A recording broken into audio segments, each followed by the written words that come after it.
नमस्कार दोस्तों, मैं अश्विनी तोमर क्रिएटिव एकेडमी में आपका स्वागत करता हूं। जैसा कि हम इस district wise history of Himachal को कंटिन्यू कर रहे हैं, आज हम शिमला जिले का पार्ट 3 कंटिन्यू करते हैं। तो पार्ट 3 में हम दारकोटी से स्टार्ट करते हैं। दारकोटी एक छोटी सी ठकुराई है जो कि princess state of Shimla district में का एक पार्ट है। ठीक है, तो उसमें देखते हैं हम इसके जो फाउंडर थे वो कौन थे? Durga Singh. Durga Singh was founder of Darkoti. This is again very important, क्योंकि देखो जितने भी छोटी छोटी प्रिंसेस स्टेट्स हैं ना, यहाँ पर आपको फाउंडर्स और लास्ट रूलर्स ये ज़्यादा इंपॉर्टेंट है कि ये याद रखना है। और कुछ बीच बीच में जो कुछ इंपॉर्टेंट चीज़ें होंगी मैं आपको यहाँ पर बता दूंगा, जो आपको हाईली मतलब मार्क करके चलना है कि दिस इज वेरी इंपॉर्टेंट। ठीक है, तो वहाँ से क्वेश्चन आ सकते हैं, अदरवाइज बाकी चीज़ें आप स्किप कर सकते हैं। देखो, Durga Singh was founder of Darkoti, तो डी से दुर्गा, डी से दारकोटी। ठीक है, तो इससे थोड़ा लिंक कर सकते हैं आप। ठीक है, who was the section scion of the house of Jaipur, यानी कि जयपुर में जो मारवाड़ फैमिली रहती है वहाँ से ये बिलोंग करते थे और वहीं से यहाँ पर आए हैं। Darkoti was merged with Mahasu district 1948 और महासू का पार्ट बन जाता है फाइनली 1948 में। और आज डेट में हम देखें तो ये कोटखाई तहसील का पार्ट है। राइट, इसके बाद नेक्स्ट देखते हैं थरोच। थरोच एक नेक्स्ट ठकुराई है हमारे पास। थरोच जो है वो टॉस नदी के किनारे लोकेटेड है और वहाँ पर जुब्बल उसके साथ एक सटा हुआ प्रिंसेस स्टेट है जो कि देहरादून बॉर्डर के पास लोकेटेड है। ठीक है, थरोच जो फाउंड किया गया था वो सिसोदिया राजपूत किशन सिंह के द्वारा फाउंड किया गया था इन 15th सेंचुरी।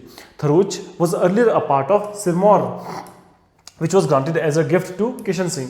देखो, ये बहुत इंपॉर्टेंट चीज़ है, आपको याद रखना है कि थरोच या इस तरह के और भी प्रिंसेस स्टेट्स जो पहले किसका पार्ट हुआ करते थे और बाद में अब वो इंडिपेंडेंट बन चुके हैं। तो सिरमौर से बहुत सारे शिमला के प्रिंसेस स्टेट्स ऑफशूट्स निकले हैं। आपको ये याद रखना है कि कौन कौन से ऑफशूट्स जो वो सिरमौर से निकले थे, क्योंकि इससे पहले ये क्वेश्चन आ चुका है। हम इससे पहले बलसन के बारे में पढ़ चुके हैं कि Balsan was also a part of Sirmaur, या फिर सिरमौर के जो डिसेंडेंट्स हैं उन्होंने बलसन की फाउंडेशन की है।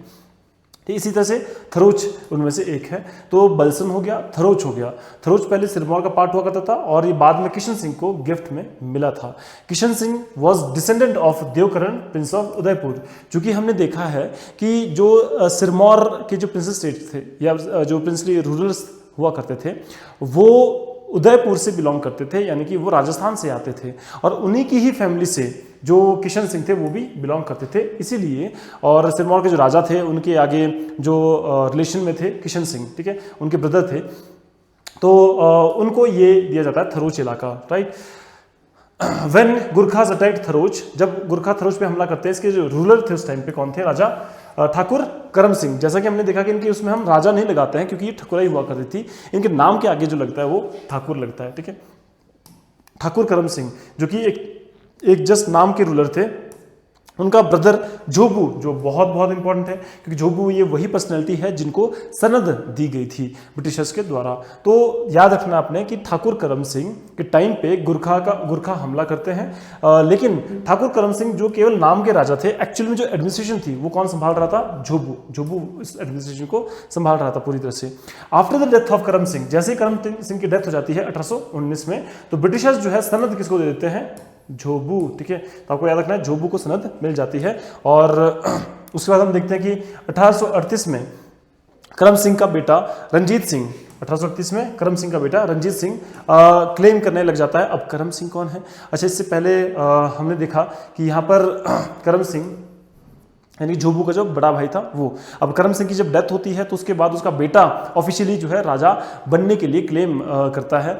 और उसके बाद फिर देखते हैं कि फिर झोबू जो कि उस टाइम पे राजा था ऑलरेडी इसका थरोच का, तो he was incompetent and not liked by the people. अब झोबू को लोग पसंद नहीं करते थे और झोबू का बिल्कुल नाम भी उतना अच्छा नहीं था क्योंकि उसने काफ़ी लोगों के ऊपर मतलब अत्याचार किए या फिर वो थोड़ा सा मतलब टैक्स उसने काफ़ी लगाना स्टार्ट कर दिए थे। ठीक है, उसको एडमिनिस्ट्रेशन चलाना नहीं आया था और लोग उसको बिल्कुल पसंद नहीं करते थे। तो झोबू को जो है कंपल किया गया कि वो जो थ्रोन है उसको छोड़ दे, पर झोबू ने वो थ्रोन जो है वो करम सिंह के भाई बेटे को नहीं दिया, रंजीत सिंह को नहीं दिया। बेसिकली उन्होंने वो जो थ्रोन था वो किसके फेवर में त्याग दिया? अपने बेटे श्याम सिंह के फेवर में। ठीक है, उनका बेटा श्याम सिंह।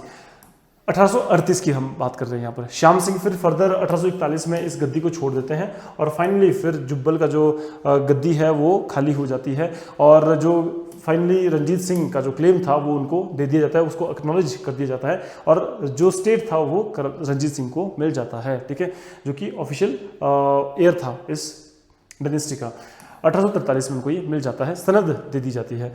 उनकी डेथ हो जाती है 1877 में and he was succeeded by his grandson Kedar Singh. और केदार सिंह जो कि उस टाइम पे एक माइनर थे, उनके बाद वो राजा बनते हैं। Kedar Singh succeeded by his son Surat Singh. Surat Singh जो है वो उनका उसके बाद राजा बनता है। Surat Singh was last raja of Tharoch. 15 April 1948 को Tharoch was merged with Chaupal and became part of HP. Tharoch finally जो है चौपाल में मर्ज हो जाता है 15 अप्रैल 1948 को। और 15 अप्रैल 1948 ये वही डेट है जब हिमाचल की स्थापना की गई थी, ठीक है, आपको ये याद रखना है, ठीक है। और उसके बाद नेक्स्ट इज धाड़ी। धाड़ी जगह काफ़ी अगेन ये भी इंपॉर्टेंट है, इससे क्वेश्चंस पहले आ चुके हैं। ये ऑफशूट हुआ करता था थरोच का। This is again very important. देखो हमने पढ़ा that Tharoch was an offshoot of Sirmaur prince state and Dhadi was offshoot of Tharoch prince state. तो it means Dhadi was indirectly an offshoot of Sirmaur prince state. तो अगर ऑप्शन में आता है तो ये चीज़ आपको याद रखनी है कि धाड़ी भी सिरमौर से अलग हुआ है। It was founded by Sisodia Rajput who settled near the confluence of Tons and Pabbar. देखो याद रखना आपने कि धाड़ी जो जगह है वो तौंस और पब्बर नदी के कॉन्फ्लुएंस, उस जो मीटिंग पॉइंट है वहाँ पर लोकेटेड है। और and founded Dhadi on the right side of Pabbar river. It was later next by Bushahr. तो आपको ये देख लेना कि ये सिसोदिया राजपूत ने इसकी फाउंडेशन की है और पब्बर नदी के किनारे ये लोकेटेड है और बाद में हम देखते हैं कि ये बुशहर का पार्ट बन जाता है।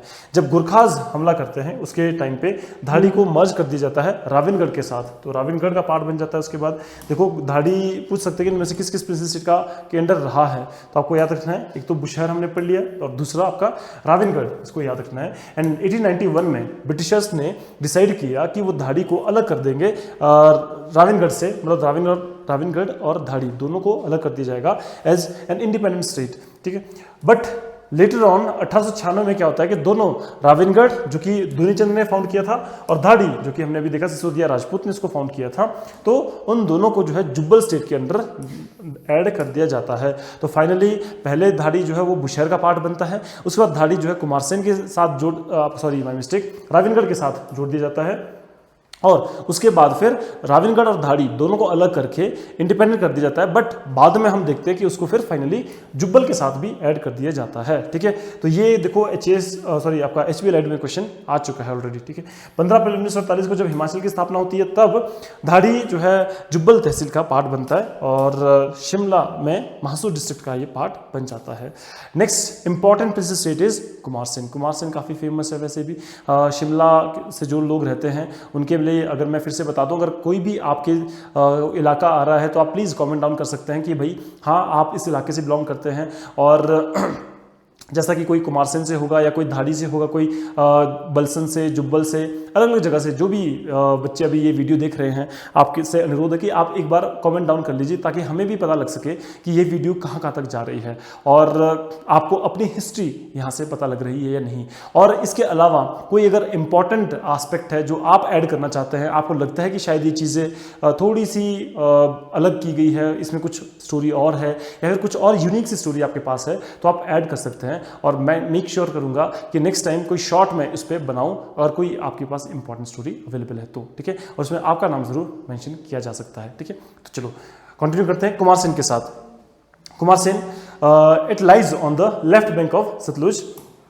देखो सतलुज के पास बसा एक है, उसके बाद कोटगढ़, नारकंडा रिजॉर्ट जो इस स्टेट में ही लोकेटेड है। नारकंडा बहुत फेमस जगह है, इसको देख लेना आपने। ये बोला जाता है कि कुमारसेन, खनेती, देलट, करांगला एंड कोटखाई, ये पांचों के पांचों जो प्रिंसेस स्टेट्स हैं ये सभी एक ही ओरिजिन से आए हैं। इट मीन्स कि इन सब के जो एंसेस्टर्स थे वो एक ही हुआ करते थे। तो ये ध्यान रखना बहुत इंपॉर्टेंट है, ये क्वेश्चन पहले आ चुका है। तो एक चीज़ तो मैं नॉर्मली इसको के से ही याद रखता हूँ, ठीक है, क्योंकि ये सारी जो है किसने फाउंड किया। देखो Kumarsain was founded by Kirat Chand ने फाउंड किया। और इनके जितने भी एंसेस्टर थे वो एक ही थे। ये बाद में भाई थे, कोई बेटे थे, वो अलग होकर के फिर इन्होंने ये प्रिंसेस स्टेट्स की स्थापना की। अब ध्यान रखना, के से के फॉर कुमारसेन, के फॉर खनिटी, के फॉर करांगला एंड के फॉर कोटखाई। कुमारसेन, खनिटी, करांगला एंड कोटखाई, ठीक है, ये याद रखना आपने। 4 ये है और बाकी दिलट है, ठीक है। तो ये 5 प्रिंसेस स्टेट्स जो है वो याद रखना आपने, ठीक है। इनके सबके ओरिजिन जो है वो एक ही एंसेस्टर हैं सबके। एंड 11वीं सेंचुरी में कुमारसेन की फाउंडेशन जो कीरत चंद के द्वारा की जाती है, जो कि खुद कहाँ से आए थे, गया बिहार से, ठीक है। तो ये आपको याद रखना है, गया बिहार इनका एक्चुअल में ओरिजिन पॉइंट है जहाँ से कुमारसेन के रूलर्स आए थे। और ये अगेन हमीरपुर बोर्ड में क्वेश्चन आ चुका है। और उस दौरान ये वहाँ से भाग के यहाँ क्यों आए, क्योंकि महमूद गजनी ने अटैक किया था, वहाँ पर हमला किया था, उस वजह से ये वहाँ से भाग करके यहाँ पर पहुँच गए थे। Before him the territory was ruled by Koteshwar देवता। ऐसा बोला जाता है कि उनके आने से पहले यहाँ पर कौन रूल कर रहे थे, कोटेश्वर देवता यहाँ पर रूल कर रहे थे, ठीक है। नेक्स्ट, अजमेर सिंह। अजमेर सिंह की हम बात करें अगर, तो one of the bravest rulers of Kumarsen बोला जाता है अजमेर सिंह, क्योंकि अजमेर सिंह के बारे में भी हम पढ़ेंगे। काफ़ी ब्रेव रूलर थे, इन्होंने पंगे लिए थे बड़े बड़े राजाओं से, खासकर कुल्लू से। तो उसके बारे में देखते हैं। He had occupied the fort of शारी and Shangri from Raja Man Singh of Kullu. तो राजा मान सिंह ऑफ कुल्लू से इन्होंने जो है फोर्ट ऑक्यूपाई कर लिए थे। वो कौन से फोर्ट थे, शारी एंड शांगरी। आपको ये याद रखना पड़ेगा, बहुत इंपॉर्टेंट है। Ajmer Singh of Kumarsen he occupied the 2 forts from the king of Kullu Man Singh and those 2 forts were Shari and Shangri, ठीक है। ये अलाइड में क्वेश्चन आ चुका है already. Raja Man Singh attacked Kumarsen but Ajmer Singh defeated him first. तो देखो, कुल्लू के राजा मान सिंह ने हमला किया था कुमारसेन पे, लेकिन अजमेर सिंह जो कुमारसेन के राजा थे उन्होंने उनको हरा दिया करांगला जगह पे, ठीक है। और उसके बाद फिर नागी के बाद पास में उन्होंने उनको हराया और उसके बाद उनको फोर्स कर दिया वहां से भागने पे, और फाइनली वो सतलुज रिवर को क्रॉस करके दूसरी तरफ चले गए। फिर at the time of Gurkha invasion के टाइम पे कुमारसेन जो है बुशहर का पार्ट हुआ करता था। एंड कुमारसेन जो है खुद ओवरलॉर्ड था किसका, बलसन, भरौली एंड मधान। ये चीज़ याद रखनी है। तो Kumarsain was overlord of Balsan, Bharauli and Madhan. तो ये तीनों आपको याद रखने हैं, ठीक है, इंपॉर्टेंट है। और कुमारसेन खुद किसका ट्रिब्यूटरी था, वो था बुशहर का। तो बुशहर एक बड़ा राज्य हुआ करता था उस समय। Later Kumarsen became independent of Bushahr and it also lost its tributaries which were made independent by General Ochterlony after Anglo-Gurkha War in 1815 AD। तो मतलब कुमारसेन जो है बाद में इंडिपेंडेंट हो जाता है बुशहर से, और बाद में इसकी जो ट्रिब्यूटरीज थी उनको भी अलग कर दिया जाता है। ये हम आगे पढ़ेंगे अभी। और डेविड ऑक्टरलॉनी ने जब गुरखा वॉर हुई थी तब उस समय ये डिसीजन लिया था 1815 के बाद, जब सनद दी जा रही थी सभी लोगों को, ठीक है, सभी राजाओं को। नेक्स्ट आता है केहर सिंह। केहर सिंह इन्होंने रिफ्यूज लिया प्रिंसेस स्टेट्स ऑफ कुल्लू के टाइम पे। देखो, कुमारसेन के राजा थे, इनकी कुल्लू से बनती नहीं थी, लेकिन इस दौरान हम देखते हैं केहर सिंह की अगर बात करें तो कुल्लू प्रिंसेस स्टेट पे वहाँ पर उन्होंने रिफ्यूज लिया at the time of Gurkha invasion, ठीक है। और तभी आए जब गुरखा चले गए 1815 में, जब गुरखों को भगा दिया गया था अंग्रेजों के द्वारा।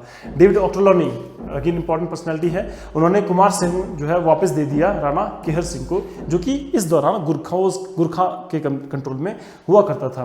But refuse to recognise his rights over. But देखो, अब बलसन अलग हो गया, भरौली अलग हो गया, और साथ में मधान भी अलग कर दिया। इन तीनों को इंडिपेंडेंट कर दिया गया। Now they are not part of Kumarsain और they are not tributaries of Kumarsain. और कुमारसेन को खुद भी इंडिपेंडेंट कर दिया गया। It was not any more tributary of Bushahr, ठीक है। तो याद रखें। Next, Kumarsain was also declared independent from Bushahr. और फाइनली कुमारसेन को भी इंडिपेंडेंट डिक्लेयर कर दिया जाता है बुशहर से, जो मैंने आपको बताया। 1816 में British government issued him a सनद। और फाइनली ध्यान रखो, सनद किसको मिलती है कुमारसेन की, ही वॉज केहर सिंह, ठीक है। केहर सिंह को जो है सनद दी जाती है। नेक्स्ट, केहर सिंह की डेथ होती है 1839 में without son and the state then lapse to British government. तो देखो, केहर सिंह की डेथ होती है 1839 में और उसका कोई भी आगे संतान नहीं होती है। तो उस दौरान जो स्टेट था वो कंप्लीटली ब्रिटिश गवर्नमेंट के कंट्रोल में चला जाता है। और फिर बाद में ये बोला जाता है कि भाई ब्रिटिश गवर्नमेंट डिसाइड करती है कि भाई उन्हीं की फैमिली से कोई रूलर आगे उस हाउस को कंटिन्यू करे तो वो ज़्यादा बेटर रहेगा। तो प्रीतम सिंह जो फिर वो आगे उनको राजा बना दिया जाता है 1840 में। तो एक आपको ये याद कर लेना। प्रीतम सिंह देखो काफ़ी इंपॉर्टेंट है ये भी। इन्होंने ब्रिटिशर्स की हेल्प की थी ड्यूरिंग 1857 रिवोल्ट के टाइम पे, और ये ब्रिटिश गवर्नमेंट के साथ हमेशा लड़ रहे हैं। फर्स्ट एंग्लो सिख वॉर होगी चाहे, और इसमें उन्होंने कुल्लू फोर्ट को भी जब सीज किया, श्रीगढ़ जो फोर्ट था, ठीक है, श्रीगढ़ फोर्ट, उसको भी उन्होंने कैप्चर किया था कुल्लू से हमला, कुल्लू के ऊपर जब उन्होंने हमला किया था। He died in 1858 and was succeeded bye his सन भवानी सिंह। उनके बाद उनका बेटा भवानी सिंह राजा बनता है 1858 से 74 तक, ठीक है। Bhawani Singh was succeeded by Hira Singh. Bhawani Singh के बाद हीरा सिंह, फिर विद्याधर सिंह, फिर सोमेश्वर सिंह, फिर सुरेंद्र सिंह, ये सभी राजा बनते हैं। दैट आज नॉट इंपॉर्टेंट, ये जस्ट आपकी नॉलेज के लिए जस्ट सीक्वेंसिंग रखी गई है। 15 अप्रैल 1948 को जब अगेन हिमाचल की स्थापना होती है, तब कुमार सेन को मासूर डिस्ट्रिक्ट का पार्ट बना दिया जाता है, और आज की डेट में ये शिमला जिले का पार्ट है। At present Kumarsain tehsil है शिमला जिले की, और Kumarsain was part of Mahasu district till 1966। तो ऑफकोर्स महासूर डिस्ट्रिक्ट जो है चेंज होता है, शिमला डिस्ट्रिक्ट में वो 1966 के बाद होता है। और जुब्बल नारायण एक जगह है वहाँ पर जो कि काफ़ी फेमस है प्रिजनर्स के लिए, ठीक है, वहाँ पर जो क्रिमिनल्स होते हैं उनका एक जेल है वहाँ पर जुब्बल नारायण में, कुमार सेन में, ठीक है। तो ये काफ़ी इंपॉर्टेंट है, इसको देख लेना। नेक्स्ट ठकुराई या princess state is Khaneti. Khaneti एक और प्रिंसेस स्टेट है।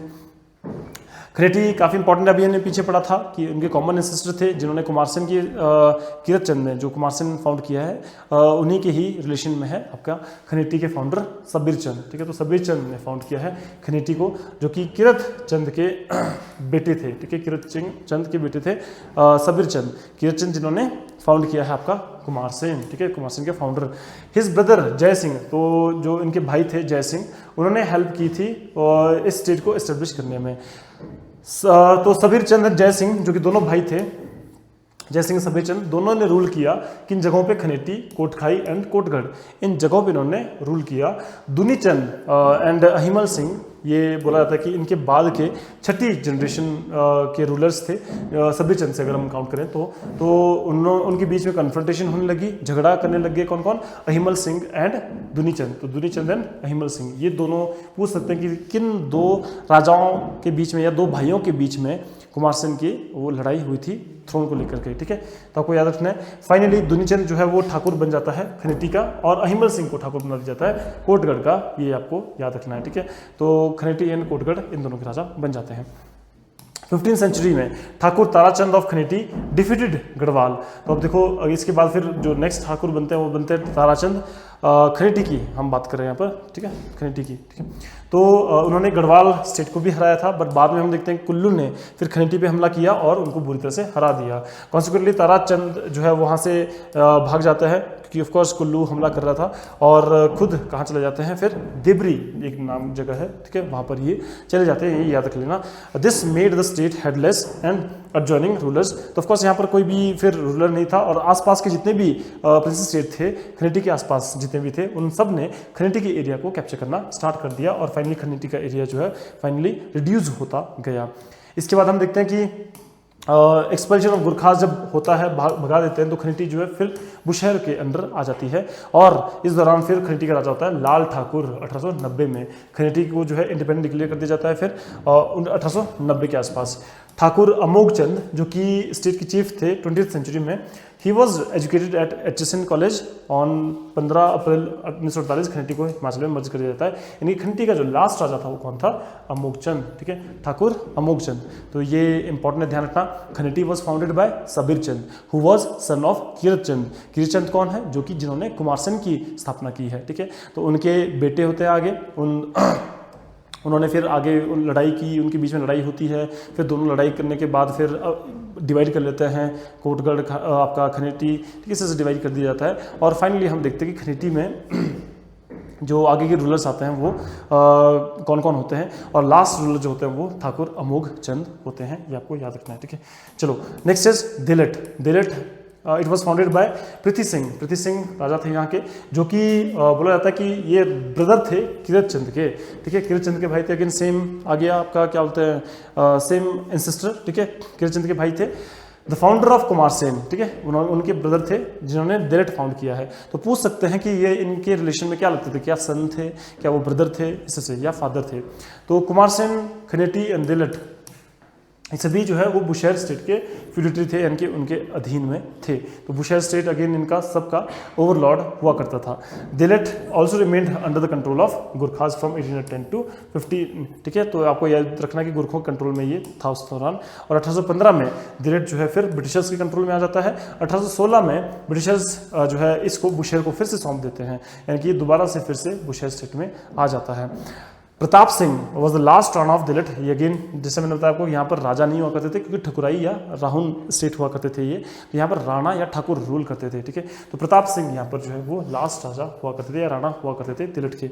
और 15 अप्रैल 1948 को दिलेट को मर्ज कर दिया जाता है बुशहर में, और फाइनली ये मासूर डिस्ट्रिक्ट का पार्ट बन जाता है। तो ये चीज़ आपको याद रखनी है, ठीक है। नेक्स्ट जो इम्पोर्टेंट है दैट इज धामी, ठीक है। तो धामी स्टेट हम देखते हैं। अब धामी के बारे में क्या, it was surrounded by, Dhami state बहुत फेमस है वैसे। एक्चुअली धामी जो है एक खेल के लिए जाना जाता है, पत्थर का खेल काफ़ी फेमस है धामी में, जो कि यहाँ पर हलोग चौक में होता है और घनाटी के बिल्कुल पास में। तो धामी इज़ फेमस फॉर पत्थर का खेल, और ये बोला जाता है कि जो ये पत्थर का खेल है वहाँ 2 गुट में टीम डिवाइड हो जाती है और दोनों तरफ से पत्थर फेंके जाते हैं, और जो पत्थर से लगता है ना लोगों को, उससे जो खून निकलता है तो उस खून को वो देवी माता को चढ़ाते हैं वहाँ पर, ठीक है। तो ये एक स्टोरी है धामी की। और जो हम देखते हैं कि धामी जो है उस दौरान काफ़ी पॉपुलर हुआ करता था इसके लिए। तो धामी वो surrounded by in the north through Patiala, south east Baghal, in the west, ऐसे करके, ठीक है। Capital of Dhami was Halog, ठीक है। तो हलोग इसकी कैपिटल हुआ करती थी, which is also famous for पत्थर का खेल। तो पत्थर का खेल जैसे मैंने आपको बताया इसके लिए फेमस हुआ करता था। Among the hill state Dhami was the only state founded by the descendant of Prithviraj Chauhan. तो देखो धामी जो है वो पृथ्वीराज चौहान के द्वारा वो फाउंड किया गया था। ये इकलौता ऐसा स्टेट है जो कि पृथ्वीराज चौहान के डिसेंडेंट्स थे उनके द्वारा फाउंड किया गया था, नॉट पृथ्वीराज चौहान, सॉरी। तो पृथ्वीराज चौहान के द्वारा फाउंड नहीं किया गया था, ये पृथ्वीराज चौहान के डिसेंडेंट्स के द्वारा फाउंड किया गया था, ये आपको याद रखना है, ठीक है। Dhami was founded by Govind Pal. तो किसने फाउंड किया था, ये गोविंद पाल ने फाउंड किया था।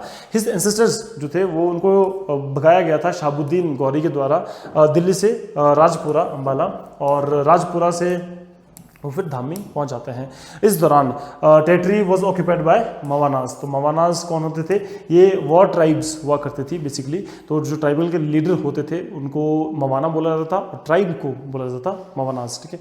अच्छा, 13th सेंचुरी में Govind Pal defeated their local mawanas and founded Dhami state. तो धामी स्टेट की स्थापना की गई थी गोविंद पाल, जो कि खुद डिसेंडेंट थे पृथ्वीराज चौहान के, ठीक है, याद रखना। और उन्होंने वहाँ के जो लोकल मवानास थे उनको हराया था और अपना धामी स्टेट की स्थापना की थी। शुरू में तो रूलर्स जो है एक पाल सफिक्स यूज करते थे, जैसे हमने देखा गोविंद पाल, इनका सफिक्स पाल यूज हुआ करता था।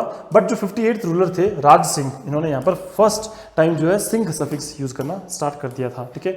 उसके बाद आते हैं फिर उनके इनिशियल ईयर्स में फॉर नियरली 400 ईयर्स तक धामी जो है वो बिलासपुर की फ्यूडिटरी रहती है, इनकी बिलासपुर का एक पार्ट बन के रहता है। नेक्स्ट राजा आते हैं दलेर सिंह। इनकी डेथ होती है 1803 में एंड वो सक्सेडेड बाय हिज सन प्रीतम सिंह इन 1813। उसके बाद फिर 1805 में जब गुरखा हमला करते हैं तो धामी जो है वो ब्रिटिशर्स के कंट्रोल, गुरखास के कंट्रोल में होता है 1805 से 1815 तक, और बाद में फिर ब्रिटिशर्स के कंट्रोल में आ जाता है। और उसके बाद फिर राणा गोवर्धन सिंह आते हैं। गोवर्धन सिंह के टाइम पे इन्होंने ब्रिटिशर्स की हेल्प की थी एंग्लो गुरखा वॉर में, और साथ में 1857 के रिवोल्ट के टाइम पे भी, और उनको फिर इंडिपेंडेंस सनद दे दी गई थी, इनको इंडिपेंडेंट ठकुराई प्रोवाइड कर दी गई थी धामी की। और उसके बाद फिर फतेह सिंह राजा बनते हैं, और फिर हीरा सिंह, और फिर दलीप सिंह इसके बाद राजा बनते हैं। और दलीप सिंह जो है यहाँ पर इनके लास्ट राजा होते हैं, जो कि आपको याद रखना है, ठीक है। ठीक है, तो दलीप सिंह की बात करें तो he was last ruler of Dhami, and Rana Dalip Singh imposed complete prohibition on liquor. He was the only king in Himalayan state जिन्होंने लिकर पे complete ban लगा दिया था in 1930, ठीक है, 1930 में। तो it was the only instance pre independent India में, ठीक है, जब किसी प्रिंसेस स्टेट ने कंप्लीट बैन कर दिया था शराब पे, ठीक है, हिमालयन बेल्ट पे, और उनकी डेथ हो जाती है 1987 में। During his rain Prajamandal movement भी काफ़ी पीक पे था, और धामी फायरिंग ट्रेजेडी भी इसी दौरान ही होती है, जब धामी गोली कांड हम बोलते हैं कि भाई वहाँ पर एक जो धामी प्रेम प्रचारणी सभा थी, उस सोसाइटी पे, उस ऑर्गेनाइजेशन पे बैन लगा दिया गया था। और उस बैन के बाद जब लोग जो है उस बैन को हटाने के लिए राजा के पास बहुत सारी मात्रा में इकट्ठा हो जाते हैं, तब राजा ने ऑर्डर दे दिया कि गोली चला दो, और ताकि भीड़ जो है वहाँ से डिस्टर्ब हो सके। ठीक है, तो ये 1939 में ये गोलीकांड होता है इस लिकर बैन के 9 साल के बाद। आप इसको थोड़ा सा इस से याद कर सकते हैं। धामी प्रजामंडल के जो लीडर थे वो थे भागमल सोहटा। ठीक है, भागमल सोहटा। और ये धामी प्रजामंडल एक्चुअली में पहले जो प्रेम प्रचारणी सभा था, धामी प्रेम प्रचारणी सभा, उसका नाम चेंज करके धामी प्रजामंडल कर दिया गया था। ठीक है, और 15 अप्रैल 1948 को धामी जो है फाइनली हिमाचल प्रदेश का पार्ट बन जाती है under Kasumpti tehsil, district Mahasu. At present it is not part of Shimla district. Kasumpti assembly seat got the status of सब तहसील। तो फिलहाल हम देखते हैं कि भाई ये कसुम्पटी तहसील के अंडर आता है, और कसुम्पटी जो है वो आपका सब तहसील का दर्जा इसको मिला है। तो ये थी हमारी धामी की स्टोरी। धामी की स्टोरी जल्दी से रिकैप कर लेते हैं कि हमने अभी धामी की स्टोरी में हमने क्या पढ़ा। और देखो, धामी एक छोटी प्रिंसेस स्टेट है शिमला प्रिंसेस स्टेट में, जहाँ पर जो कि एक फेमस है एक खेल के बारे में, जिसको हम पत्थर का खेल बोलते हैं, जहाँ पर 2 टीमों में ग्रुप डिवाइड हो जाती है और एक दूसरे के ऊपर पत्थर फेंकते हैं, और उस पत्थर से निकला हुआ खून वो अपने डेटी को, लोकल डेटी को जो है वो चढ़ाते हैं। तो ये है धामी का एक यूनिक खेल। और धामी के जो रूलर है वो पृथ्वीराज चौहान के डिसेंडेंट्स हैं। तो यानी कि धामी को जो फाउंड किया गया है वो फाउंड किया गया है गोविंद पाल के द्वारा, who was an descendant of Prithviraj Chauhan. ठीक है, एक चीज़ ये इंपॉर्टेंट है। दूसरा, धामी के जो लास्ट रूलर थे वो थे दलीप सिंह। अब राणा दलीप सिंह लास्ट रूलर इसलिए फेमस भी है क्योंकि उन्होंने अपने इस टेन्योर में लिकर बैन कर दिया था, and he was the only ruler in Himalayan hill state जिन्होंने 1930 में लिकर बैन कर दिया था। और बाद में हम धामी जानते भी हैं, धामी गोलीकांड के लिए बहुत फेमस है, जो कि 1939 में होता है। धामी प्रेम प्रचारणी सभा, जिस ऑर्गेनाइजेशन को बैन कर दिया गया था राणा दलीप सिंह के द्वारा, उस ऑर्गेनाइजेशन के ऊपर से बैन हटाने के लिए लोग हलोग चौक के पास इकट्ठा हुए थे, और राजा ने इस प्रेशर से बचने के लिए लोगों के ऊपर गोली चलाने का आदेश दे दिया था। तो ये थी हमारी धामी की गोलीकांड की स्टोरी, और ये थी हमारी पूरी धामी की स्टोरी। तो दैट्स ऑल, आज के लिए इतना ही। नेक्स्ट हम जो मिलेंगे आपसे अगली सीरीज में, इसके बाद हम जुब्बल से स्टार्ट करेंगे अगले पार्ट को। तो आज के लिए इतना ही। और अगर आपको ये वीडियो अच्छी लगी है, आप चाहते हैं कि ये सीरीज़ कंटिन्यू रहे, तो प्लीज़ कमेंट डाउन कीजिए। और आपको कैसी लग रही है सीरीज़, क्या हमें इसके अलावा कुछ और सीरीज़ भी निकालनी चाहिए, तो आप प्लीज़ कमेंट डाउन करके हमें बता सकते हैं। बाकी आज के लिए इतना ही। जय हिंद, जय हिमाचल।